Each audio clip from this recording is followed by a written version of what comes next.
Hi అండి. Welcome to our channel. ఎప్పుడు ఒకేలాంటి టిఫిన్స్ అయితే బోర్ కొట్టేస్తాయి కదా! ఇలా అప్పుడప్పుడు డిఫరెంట్‌గా, టేస్టీగా ఏ సండేనో అలా కుదిరినప్పుడు ఇలా బ్రెడ్ ఆమ్లెట్ చేసేసుకోండి. ఈవినింగ్ స్నాక్‌గా కూడా చాలా బావుంటుందండి. బ్రెడ్ ఆమ్లెట్ కోసం 2 ఎగ్స్, 2 బ్రెడ్ స్లైసెస్, ఆనియన్ ముక్కలు, కట్ చేసిన కొత్తిమీర, పచ్చిమిర్చి తీసుకోండి. ముందుగా 2 ఎగ్స్‌ని తీసుకొని బౌల్‌లో వేసుకొని విస్కర్‌తో బాగా బీట్ చేసుకోండి. యెల్లోయిష్ నుంచి వైట్ కలర్‌కొచ్చే వరకు బాగా బీట్ చేసుకోండి.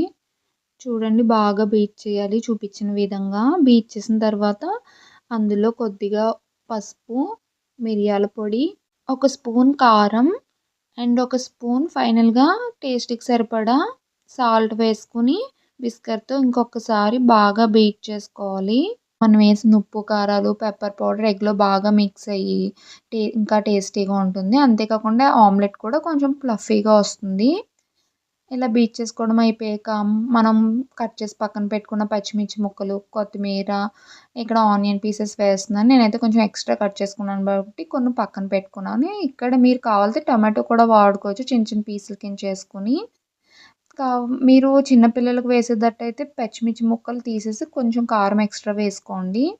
మిక్స్ చేసుకొని పక్కన పెట్టుకొని ముందుగా స్టవ్ వెలిగించి ప్యాన్ పెట్టుకొని బ్రెడ్ ముక్కల్ని అటు ఇటు కాల్చుకోవాలి. అప్పుడు టేస్ట్ అయితే ఇంకా చాలా బాగుంటుంది. ప్యాన్ హీట్ అయిన తర్వాత నెయ్యి వేసుకొని బ్రెడ్ ముక్కలు పెట్టుకొని అటు ఇటు తిప్పుకుంటూ బ్రెడ్ స్లైసెస్ని టోస్ట్ చేసుకోండి. అనేవి ఎంత బాగా కాలితే అంత టేస్ట్ వస్తుందండి బ్రెడ్ ఆమ్లెట్కి.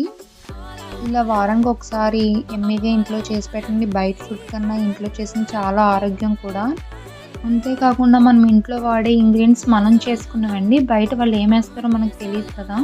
బ్రెడ్ ఇలా బ్రౌన్ కలర్ వచ్చే వరకు కాల్చుకుంటే సరిపోతుందండి. ఇప్పుడు బ్రెడ్ స్లైసెస్ని తీసేసి వేరే ప్లేట్లో పెట్టుకొని పెనం మీద కొద్దిగా ఆయిల్ వేసుకొని ఒక స్పూన్ పెనం అంతా రుద్దుకొని మనం ముందుగా మిక్స్ చేసి పక్కన పెట్టుకున్న ఆమ్లెట్ మిశ్రమాన్ని వేసి స్పూన్తో పెనమంతా స్ప్రెడ్ చేసుకోవాలి. చూపిస్తున్న విధంగా స్ప్రెడ్ చేసుకోండి. ఆమ్లెట్ని మీడియం ఫ్లేమ్లో పెట్టి బాగా కాల్చండి. కొద్దిగా ఆమ్లెట్కి ఆయిల్ ఉంటేనే టేస్ట్ బాగుంటుంది కాబట్టి చుట్టూరు కూడా కొద్దిగా ఆయిల్ వేసి ఆమ్లెట్ని బాగా కాల్చండి. ఇలా మనం ఆమ్లెట్ కాలింది వేరే సైడ్ వేసుకుంటాము అనే స్టేజ్లో మనం కాల్చిన బ్రెడ్ స్లైసెస్ని ఆమ్లెట్ మీద పెట్టుకొని అటు ఇటు తిప్పుకుంటూ ఉంచుకోవాలి. దీనివల్ల ఆమ్లెట్ రసం అనేది బ్రెడ్కి పట్టి టేస్ట్ అనేది చాలా బాగుంటుంది. ఇప్పుడు మనం వేరే సైడ్కి తిప్పుకొని ఆమ్లెట్ని బాగా బ్రెడ్ కూడా కాలేలాగా బాగా కాల్చుకోండి. ఒక 1 మినిట్ కాలిన తర్వాత ఆమ్లెట్ని తిరిగేసుకొని మడత పెట్టుకొని ఒక ప్లేట్లో వేసుకొని సర్వ్ చేసుకొని ఇందాక మనం కాల్చుకున్న రెండో బ్రెడ్ స్లైస్ని పైన పెట్టుకొని కొత్తిమీరతో కానీ చీజ్తో కానీ సాస్తో కానీ సర్వ్ చేసుకుంటే bread omelette ready. Please subscribe friends.